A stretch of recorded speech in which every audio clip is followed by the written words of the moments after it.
You started strong. The decision was real. The energy was real. The vision of where you were going was clear enough that for a while, showing up felt easy, natural even. Like the version of yourself you were building toward was so close you could almost feel it. And then something shifted. Not a crisis, not a failure, just a fade. The mornings got harder. The enthusiasm that used to pull you forward started requiring effort to access. And somewhere in the middle of that shift, you started negotiating with yourself. Tomorrow, after this week settles, when I feel more like it. And the gap between who you are and who you're becoming started to quietly widen again. By the end of this episode, the fade will make sense, and you will have something more reliable than motivation to carry you forward. So stick around because that is what we're getting into today. I'm Caren, and this is The Rewrite, a podcast about finding the courage to pursue the life you already know you're meant to live. If you are new here, welcome. Every episode stands completely on its own, so you can start right here. And before we dive in, if what I bring to this show resonates with you, I want to ask you to subscribe and follow. Every subscription, every share does more than support this show. It puts this conversation in front of someone who may need it exactly when they need it most. These small things genuinely make a difference in the world, and I believe that with everything in me. So thank you very much. Today, we're talking about the part of building something meaningful that nobody warns you about, the middle. Not the beginning where everything feels possible, not the end where the results confirm it was worth it. The middle, where the motivation has faded and the results have not yet arrived. And the only thing standing between you and giving up is a decision you have to keep making every single day. Here's what I want you to understand about motivation. It's not designed to last. Motivation is the spark. It is the feeling that gets you off the couch and into action. It is real and valuable, and without it, most people would never start anything worth building. But a spark is not a fuel source, and trying to run an engine on a spark alone is exactly why so many people start strong and fade before they ever get close to what they're building toward. The fade is not a character flaw. It's not evidence that you don't want it badly enough. It's simply what happens when the initial excitement of a decision meets the ongoing reality of executing it. And here's what most people do when the fade shows up. They wait. They wait to feel motivated again. They tell themselves that when the energy comes back, they will pick up where they left off. And in the meantime, they negotiate. Tomorrow, this weekend, after things settle down. And the waiting turns into weeks, months, even years. And the thing that they were building stays exactly where they left it. Not because they stopped believing in it, but because they made motivation a requirement for showing up. And motivation stopped showing up on schedule. I want to give you the honest version of what these two things actually feel like from the inside, not the definition, the experience. Motivation feels like excitement. It's the energy you feel toward the thing you want to be, do, or have. It pulls you forward without much resistance. It makes the work feel less like work and more like momentum. And when it is present, showing up is easy. Discipline feels different. It is not excitement. It is not a feeling at all, really. It is more like stamina and endurance, the internal muscle that keeps you fixed on what you want to be, do, or have, especially when the motivation has lost its initial spark. It does not feel good in the moment. It feels like a decision to still move when everything inside you is saying not today. And that distinction is everything. Because if you're waiting to feel motivated before you act, you are outsourcing your progress to a feeling that comes and goes on its own schedule. But if you have built discipline, you have something that shows up regardless of how you feel. Something that does not depend on the weather of your emotions to function. Motivation is the reason you start. Discipline is the reason you finish. I want to be specific what discipline looks like from the inside on the days when you do not feel like showing up, because the version most people imagine is some kind of iron will that feels nothing and pushes through everything without struggle. That is not what it looks like. On the days I don't feel like showing up, here's actually what happens. I think about two things simultaneously. First, how I will feel if I do not do it, not the abstract future cost, the immediate, specific feeling of having talked myself out of it, the frustration, the self disappointment, the time I will have lost being further along had I done it. I let that feeling be real for a moment. I let it sink in. And then I think about how I will feel if I actually do it. The accomplishment, the peace of knowing I showed up when it was hard. The evidence that accumulates every time I choose the necessary over the comfortable. And I ask myself, which feeling would I rather carry for the rest of the day?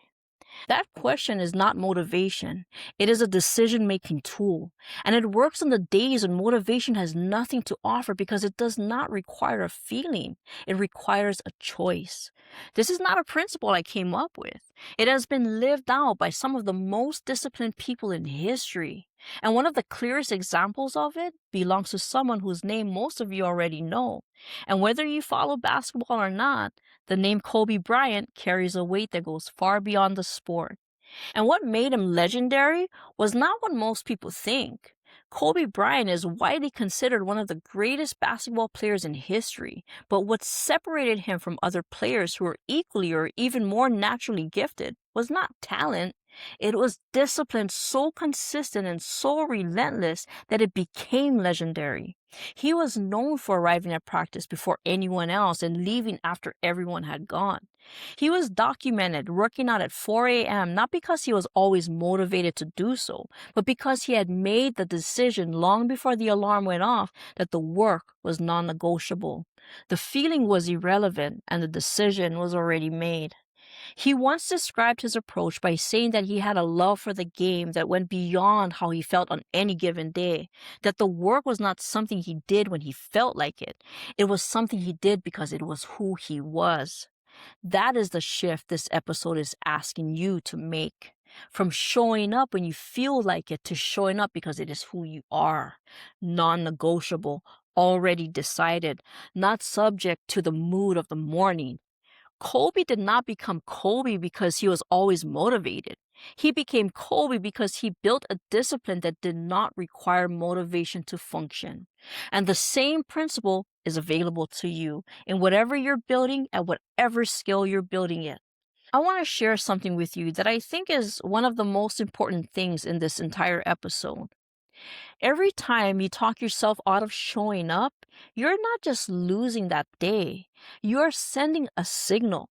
And that signal gets filed by the same subconscious mind we talked about in an earlier episode.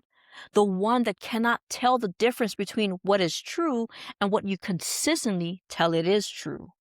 Every time motivation shows up and you start and then you talk yourself out of continuing, you're teaching your mind a pattern that when this feeling arrives and you begin, the next step is to stop.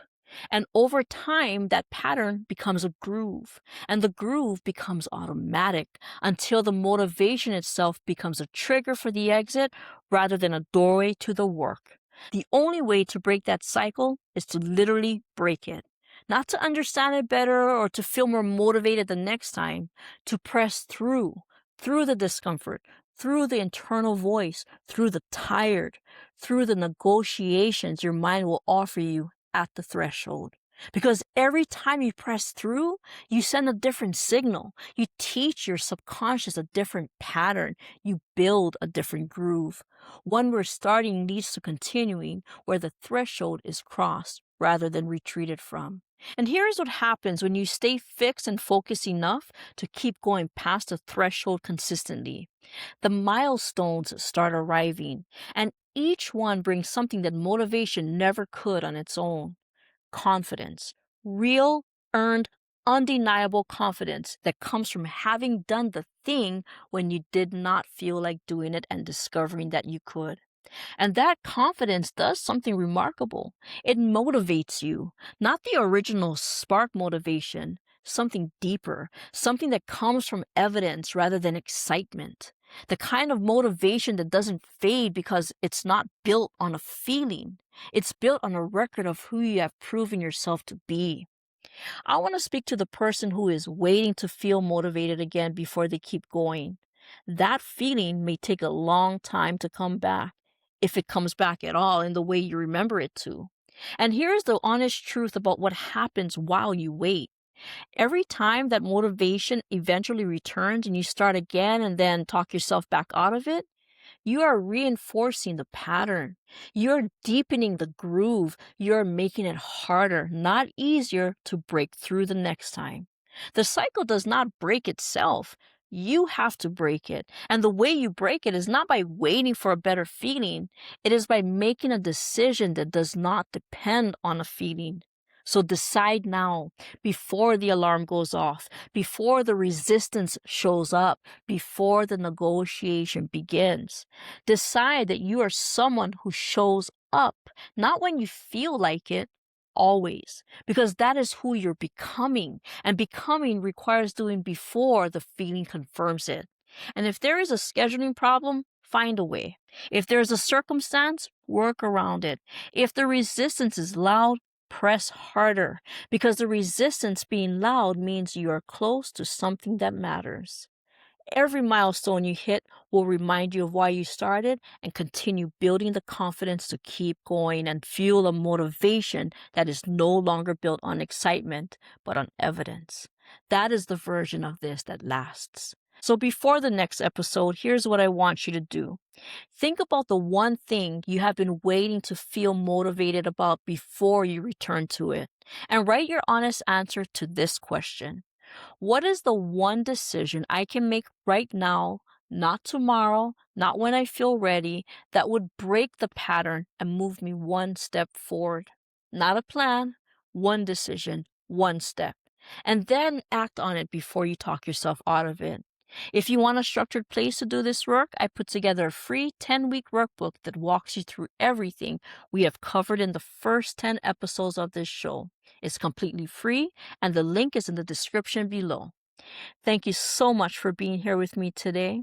If this episode landed for you, share with someone who has been waiting to feel motivated again. This might be exactly what they need to hear right now. And next time on the rewrite, we're flipping the lens. Instead of looking at how far you still have to go, we're looking at how far you have already come. And I promise you, it will not slow you down. Make sure you're subscribed. New episodes drop every week. This is the rewrite, because your story isn't finished yet.